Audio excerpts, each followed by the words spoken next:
பிஸ்மில்லாஹிர் ரஹ்மானிர் ரஹீம் வஹுவல் கஃபூருல் வதூத் ரப்பி ஷ்ரஹ் லி ஸத்ரி வ யஸ்ஸிர் லி அம்ரி வஹ்லுல் உக்ததம் மின் லிசானி யஃகஹு கௌலி ரப்பி ஸித்னி இல்மா வர்ஸுக்னி ஃபஹ்மா. எம்பெருமானார் ரசூலே கரீம் ஸல்லல்லாஹு அலைஹி வஸல்லம் அவர்கள் மீது ஸலவாத் சொல்லுவோமாக.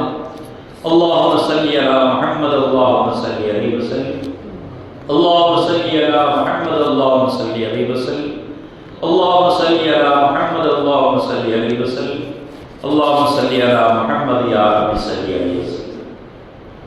அன்னாதம் குடும்பத்தார்கள், தோழர்கள், இமாம்கள், பெரியோர்கள், நாதாக்கள், ஷேக்மார்கள், குறிப்பாக நம்மவர்கள் அனைவர்கள் மீதும் உலக மக்கள்கள் அனைவர்கள் மீதும் அல்லாஹ்வின் சாந்தியும் சமாதானமும் கருணையும் ஈடேற்றமும் என்றென்றும் இறங்கிக் கொண்டே இருக்கட்டுமாக. ஆமீன். அல்லாஹ்வின் நல்லடியார்களே, அருமை பெரியார்களே, நாம் அன்புக்குரியவர்களாக இருக்கின்றோம், பண்புக்குரியவர்களாக இருக்கின்றோம். அந்த அன்பையும் காதலையும் யார் மீது காட்ட வேண்டும் என்று ஒரு வரைமுறையோடு வாழ்ந்து கொண்டிருக்கின்றோம். காதல் என்பது, அன்பு என்பது ஒரு ஜீவராசியோடு காட்டக்கூடிய அன்பு. காமம் வேற, காதல் வேற. ஆனால் அந்த காதல் இன்று எப்படியெல்லாம் பாடுபட்டுக் கொண்டிருக்கின்றது என்று நாம் சிந்தனை செய்து பார்க்க வேண்டும். உள்ளத்தால் அன்பு செலுத்துவது, சொல்லை காட்டும் அன்பு செலுத்துவது, செயலால் அன்பு காட்டுவது. உள்ளத்தால் அன்பு காட்டுவது, ஒருவரிடம் அன்பை தெரிவிக்க முடியாமல் உள்ளத்தால் அவரை நினைத்து உள்ளத்தால் அன்பு காட்டிக் கொண்டே இருப்பார். சிலர் சொல்லால் வெளிக்காட்டுவார், சிலர் செயலால் வெளிக்காட்டுவார். ஆக உள்ளத்தால் அன்பு காட்டக்கூடியவர்கள் 60% மக்களாக இருக்கின்றார்கள். சொல்லால் அன்பு காட்டக்கூடியவர்கள் 30%, செயலால் அன்பு காட்டக்கூடியவர்கள் 10%. யாரை சொல்கின்றோம்? இறைவன் மீது அன்பு காட்டுவது, இறை தூதர் மீது அன்பு காட்டுவது. சிலவர்கள் உள்ளத்தில் அன்பு இருக்கும், பள்ளி பக்கம் வரமாட்டார்கள். 60% மக்கள். அல்லாஹ் மீது அன்பு இருக்கும், ரசூல் மீது அன்பு இருக்கும், ஆனால் தொழுகையின் பக்கம் வர மாட்டோம், நோன்பு நோக்க மாட்டோம், இஸ்லாத்தின் மீது பற்று வைப்போம். இவர் உள்ளத்தால் அன்பு வைத்தவர்கள் தான், ஈமான் கொண்டவர்கள் தான். ஆனால் சொல்லில் அன்பு காட்டக்கூடியவர்கள் 30% பேர்கள். தன் சொல்லால் இறைவனை போன்று கொண்டே இருப்பார்கள், ஆனால் செயல்பட மாட்டார்கள். எல்லாம் அல்லாஹ் தான்பா, திக்ர் செஞ்சுட்டே இருந்தா போதும், அல்லாஹ் தான் என்று சொல்லால் அன்பை காட்டிக் கொண்டே இருப்பார்கள். ஆனால் செயலால் அன்பு காட்டக்கூடியவர்கள் இந்த 3 பேரும் அடங்குவார்கள். அவர்கள் 10% இருக்கிறார்கள். அவர்கள் அன்பையும் காட்டுவார்கள், சொல்லையும் காட்டுவார்கள், செயலும் காட்டுவார்கள். அப்படிப்பட்டவர்கள் 10% மக்கள் தான் இருக்கின்றார்கள் என்று நாம் புரிந்து கொள்ள முடிகின்றது. அதை கணக்கிட பொழுது காதல் என்பது அன்பாக, சந்தோஷமாக, சமாதானமாக, பொறுமையாக, கருணையாக, நல் மனதாக, விசுவாசம் கொண்டதாக, சாந்தமாக, சுய கட்டுப்பாடாக வாழக்கூடிய வாழ்க்கையை வழிவகுத்து தந்து கொண்டிருக்கின்றது. அல்லாஹ் மீது உண்மையான அன்பு வைத்தவர்கள், உண்மையான காதல் வைத்தவர்களுக்கு குடும்பத்தார்கள் மீதும் அன்பு செலுத்தக்கூடிய பாக்கியம் பெற்றவர்களாக இருக்கின்றார்கள். குடும்பத்தார்களை சந்தோஷப்படுத்தக்கூடிய ஒரு விஷயத்தை உருவாக்கி தருகின்றது. குடும்பத்தார்கள் மீது சமாதானப்படுத்தக்கூடிய ஒரு விதம் பிறக்கின்றது. பொறுமை காக்கக்கூடிய தன்மை ஏற்படுகின்றது, கருணை காட்டக்கூடிய தன்மை ஏற்படுகின்றது, நல்ல மனம் ஏற்படுகின்றது. விசுவாசம், குடும்பத்தார்கள் மீதும் அல்லாஹ் மீதும் ரசூல் மீதும் விசுவாசம் கொள்ளக்கூடிய நட்பாக்கியம் கிடைக்கின்றது. பொறுமையாக சாந்தம் கிடைக்கின்றது, சுய கட்டுப்பாடு கிடைக்கின்றது. அல்லாஹ்வையும் ரசூலையும் நாம் நேசம் கொண்டு விட்டோம், காதல் கொண்டு விட்டோம், அன்பு கொண்டு விட்டோம். ஆகவே நாம் பாவங்களை செய்யக்கூடாது, தவறுகளை செய்யக்கூடாது, பொய்களை பேசக்கூடாது என்று சுய கட்டுப்பாடு அங்கே மனிதனுக்கு ஏற்படுகின்றது. ஆனால் அன்பு காட்டவில்லை என்றால் அல்லாஹ் மீதும் ரசூல் மீதும் குடும்பத்தார் மீதும் மனிதர்கள் மீதும் அவன் படைத்த படைப்பினர்கள் மீதும் அன்பு காட்டவில்லை என்றால் அவர்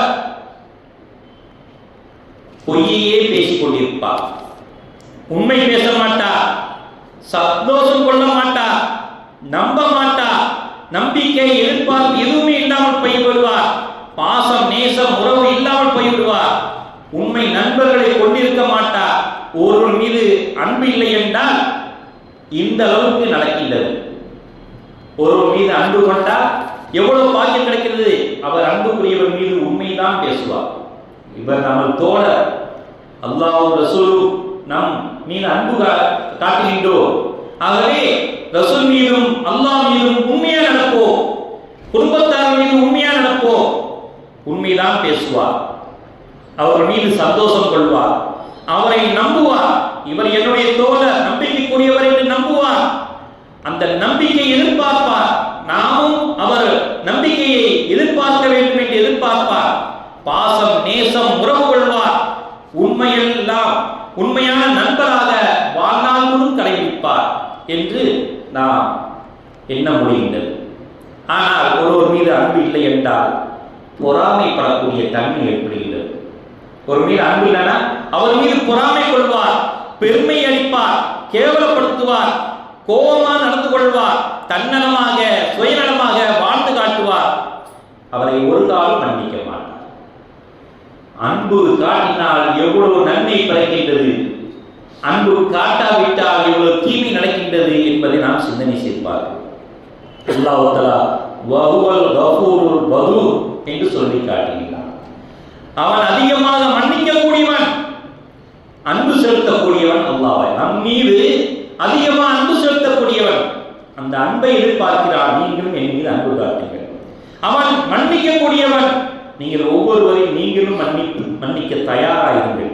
உங்கள் நண்பர்களுடையோ குடும்பத்தாருடையோ உறவினர்களுடையோ உற்றார் உறவினர்களுடையோ அக்கம் பக்கத்தாருடையோ மன்னிக்க தயாராகுங்கள், அன்பு காட்டுங்கள். ஏனென்றால் நான் உங்கள் மீது அன்பு காட்டுகிறேன், உங்களை மன்னிக்கவும் செய்கிறேன். அதே போல அவன் எதிர்பார்க்கின்றான், அல்லாஹ் எதிர்பார்க்கின்றான். மனிதர்களே, நீங்களும் அன்பு காட்டுங்கள், நீங்களும் மன்னிக்க தயாராகுங்கள். வஅபுதுல்லாஹ் வலா துஷ்ரிகு பி ஷைஆ. நீங்கள் அனைவரும் அல்லாஹ்வுக்கே அடிபணிந்து வாழுங்கள், அவனோடு எதையும் எண்ணி வைக்காதீர்கள். இதுதான் அல்லாஹ் வேண்டுதல். நீங்க என் மீது அன்பு காட்டுங்கள், மக்களுக்கு அன்பு காட்டுங்கள், அவர்கள் மன்னிக்க தயார்கள், என்னிடம் மன்னிப்பு கேளுங்கள். என் மீது அன்பு காட்டுங்கள், எனக்கு எதுவுமே இணை வைக்காதீர்கள். இதைத்தான் அல்லாஹ் எதிர்பார்த்து கொண்டிருக்கின்றான். பில் வாலிதைனி இஹ்சானா பில் குர்பா. உங்கள் தாய் தந்தையர்கள் நல்ல விதமாக நடந்து கொள்ளுங்கள், அன்புடன் நடந்து கொள்ளுங்கள், மேலும் உறவினருடன் அன்புடன் நடந்து கொள்ளுங்கள் என்று அல்லாஹ் தஆலா தெளிவுபடுத்துகின்றான். நான் எப்படி உங்கள் மீது அன்பு காட்டுகின்றேனோ, நான் எப்படி உங்கள் மீது பாவத்தை மன்னிக்கின்றேனோ, அதே போல உற்றார் உறவினர்கள் செய்த பாவத்தை மன்னிக்க தயாராகுங்கள், அவர்கள் மீது அன்பு காட்டுங்கள். உங்கள் தாய் தந்தையர்கள் மீது நல்ல விதமாக நடந்து கொள்ளுங்கள், அவர்களை மன்னிக்க தயாராகுங்கள் என்று அல்லாஹ் தஆலா அழகான முறையை சொல்லிக்காட்டினார். இப்படிப்பட்டவர்களுக்கு அல்லாஹ்வின் நன்மாராயங்கள் கிடைக்கின்றன என்று சொல்லிக்காட்டினார். சொர்க்கத்தின் 8 வாசல்கள் இருக்கின்றன.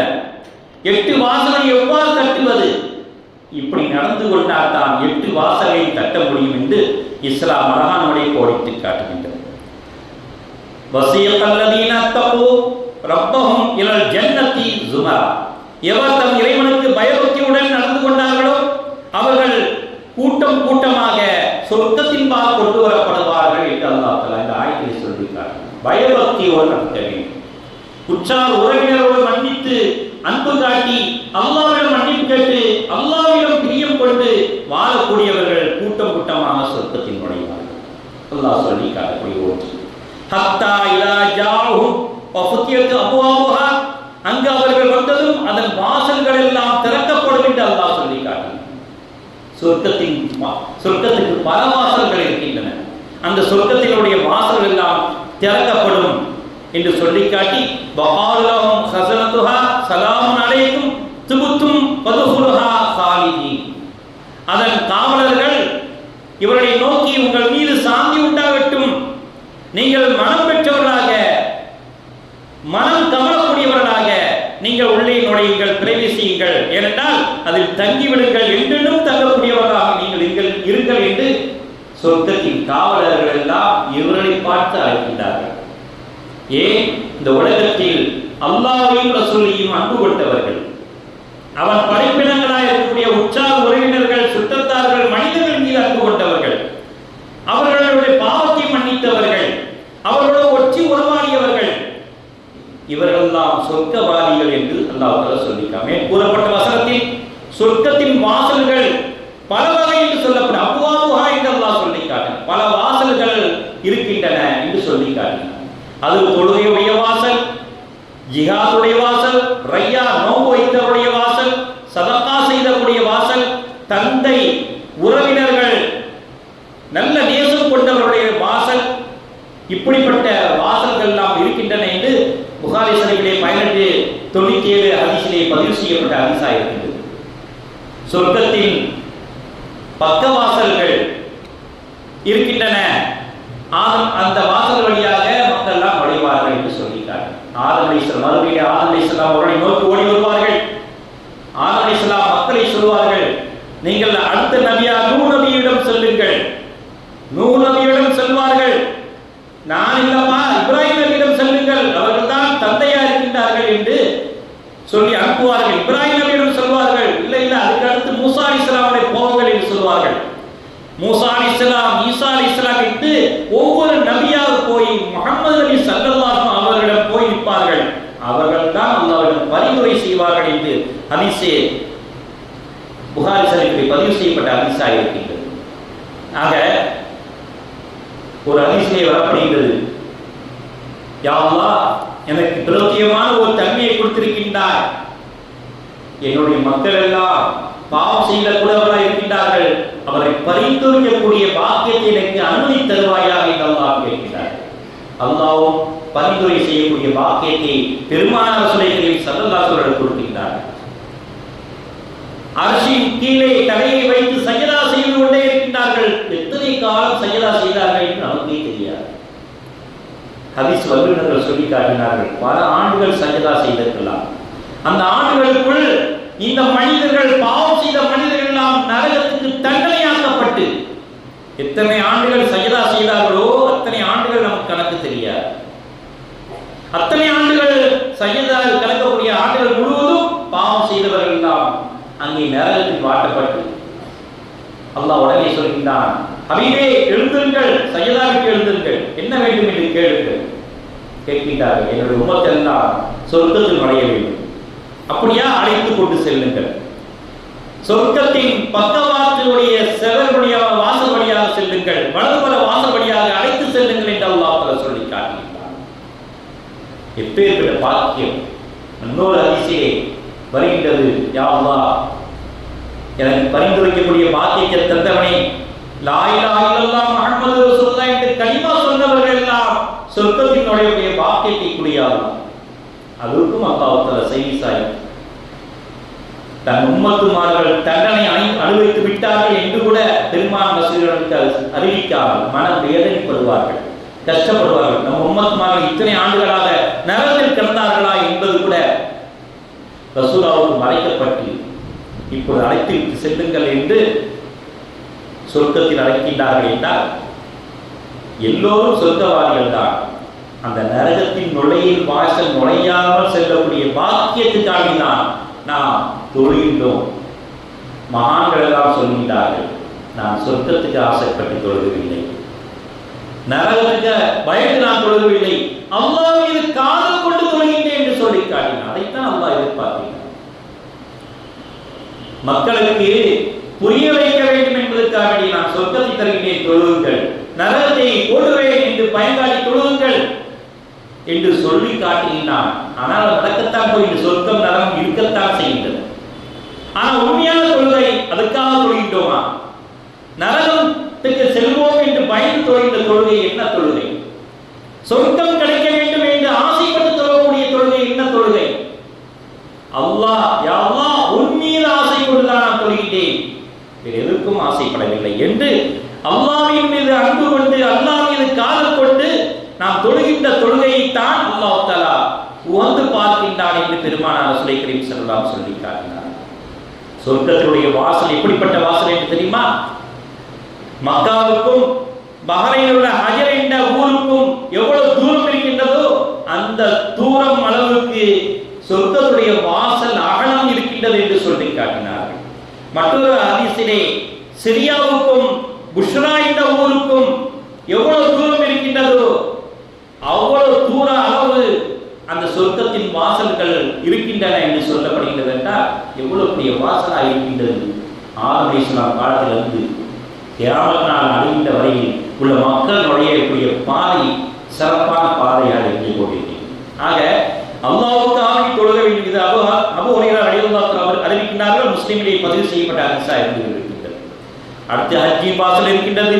அடுத்ததாக கோபத்தை அடக்கி வாழக்கூடிய மக்களுக்காக பிரத்யேகமான ஒரு சொர்க்கத்தின் வாசல் இருக்கிறது. கோபத்தை யாரெல்லாம் அடக்கி அல்லாஹ்வுக்காக நாம் கோபத்தை அடக்கின்றேன். கோபம் காட்டக்கூடியவன் இறைவனாக இருக்கின்றான். நாம் செய்யக்கூடிய ஒவ்வொரு தவறுக்கும் அடுத்த நொடியிலே அல்லாஹ் தஆலா தண்டனை கொடுக்க வேண்டும் என்று நாடினால் இந்த உலகமே அல்லாஹ்வை வணங்கக்கூடியவராக மாறி இருப்பார்.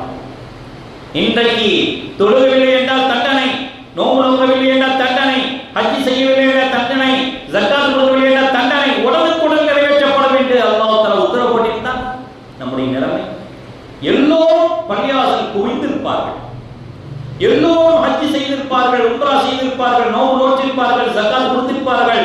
அடுத்த செயல் தண்டனை வந்துவிடுமே. தண்டனைக்கு பயந்து இறைவனை வணங்கக்கூடாது என்பதற்காக நான் தண்டனையை அல்லாஹ் தஆலா மறைத்து விட்டான். மறுமையில பார்க்கிறோம், நீ தண்டனைக்காக பயந்து நீங்கள் அமல் செய்தீர்கள் என்றால் எனக்காக அமல் செய்யவில்லை என்று அல்லாஹ் தஆலா மறைமுகமா சொல்லிட்டார். அப்ப இதிலிருந்து நாம் புரிந்து கொள்ள வேண்டியது அல்லாஹ்வுக்காக வேண்டி நான் தொழ வேண்டுமே தவிர நரகத்திற்கோ சொர்க்கத்துக்கோ பயந்து தொழக்கூடாது, வணங்கக்கூடாது என்ற ஒரு விளக்கம் நமக்கு தெரிய வருகின்றது. மற்றொரு விஷயமாக பெருமானார் ரசூலை கரீம் ஸல்லல்லாஹு அலைஹி வஸல்லம் சொல்லி காட்டினார்கள். சஹாபாக்களுடன் அமர்ந்திருக்கின்றார்கள். உங்கள் மனைவியோடு வீடு கூடுவது கூட நன்மையான செயல், அதுக்கும் சொர்க்கம் என்று சொல்லி காட்டினார். ஒரு சஹாபி கேட்கின்றார்கள், யா ரசூலுல்லாஹ், என்னுடைய மனைவியோடு கூடுவதற்கு மூலமாக நன்மை மூலமாக சொர்க்கம் கிடைக்குமா? நன்மை கிடைக்கும். எப்படி யா ரசூலுல்லாஹ்? ஹராமை விட்டு தவிர்த்து ஹலாலை செய்ததற்காக நீ நன்மை பெற்றாய். ஹராமை தவிர்த்து ஹலாலை செய்ததற்காக நீ நன்மை பெற்றாய், அதுக்கும் சொர்க்கம் என்று சொல்லி காட்டினார்கள் என்றால் எந்த அளவுக்கு பாக்கியம் பெற்றவர்களாக இருக்கின்றோம் என்று நாம் சிந்தனை செய்து பார்க்கிறோம். அபூபக்கர் சித்திக் ரலியல்லாஹு அவர்கள் அழுகின்றார்கள், ஐன மூசா, ஐன ஈசா, ஐன யஹ்யா, ஐன நூஹ் என்று அழுகினார். இந்த நபி எல்லாம் எங்கே? மூசா நபி எங்கே? ஈசா நபி எங்கே? யஹ்யா நபி எங்கே? நூஹ் நபி எங்கே? அந்த சித்திக் ஆசி துப்து இலல் மௌலா ஜலீல் என்று துஆ செய்கிறார்கள். ஓ பாவியான சித்திகே, அவர்கள் போன இடத்துக்கு போகக்கூடியவர்களாக இருக்கின்றோமே, ஆகவே நீ வலிமையுள்ள வல்லமையுள்ள இறைவனை இரட்சகனை தௌபா செய்து மீளுவது எவ்வாறு? மீள வேண்டாமா என்று அபூபக்கர் சித்திக் ரலியல்லாஹு அவர்களே கண்ணீர் மல்க துஆ கேட்டார்கள் என்றால் நாம் எவ்வளவு துஆ கேட்க வேண்டும் என்பதை நாம் சிந்தனை செய்து பார்க்க வேண்டும். அருமை பெரியார்களே, நாம் ஒவ்வொரு தினமும் தொழுக வேண்டும். மழை காலத்தில் அழகான துஆவை கேளுங்கள். கபூலாகக்கூடிய நேரம், அல்லாஹ்வுடைய ரஹ்மத் இறங்கக்கூடிய நேரம் மழை காலம், அதுவும் ஜும்மா நேரமாக இருக்கின்றது. இந்த ஜும்மா நேரத்தில் மழை பொழியக்கூடிய உன்னுடைய ரஹ்மத்தான இந்த 2 நாட்களிலும் எங்களுக்கு சகல விதமான கஷ்டங்களை நீக்குவாயாக. யா அல்லாஹ், நாங்கள் கேட்கின்றோம் யா அல்லாஹ், இந்த புனிதமான ஜும்மாவுடைய ரஹ்மத்தான நாட்களிலே, இந்த புனிதமாக இறங்கக்கூடிய மழை பொழியக்கூடிய இந்த நேரத்திலே, உன்னுடைய ரஹ்மத்து பொழியக்கூடிய இந்த நேரத்திலே எங்களுக்கு சகல விதமான கஷ்டங்களை நீக்கிடுவாயாக, துன்பங்களை நீக்கிடுவாயாக, உன்னை தொடரக்கூடிய பாக்கியத்தை தந்திருவாயாக.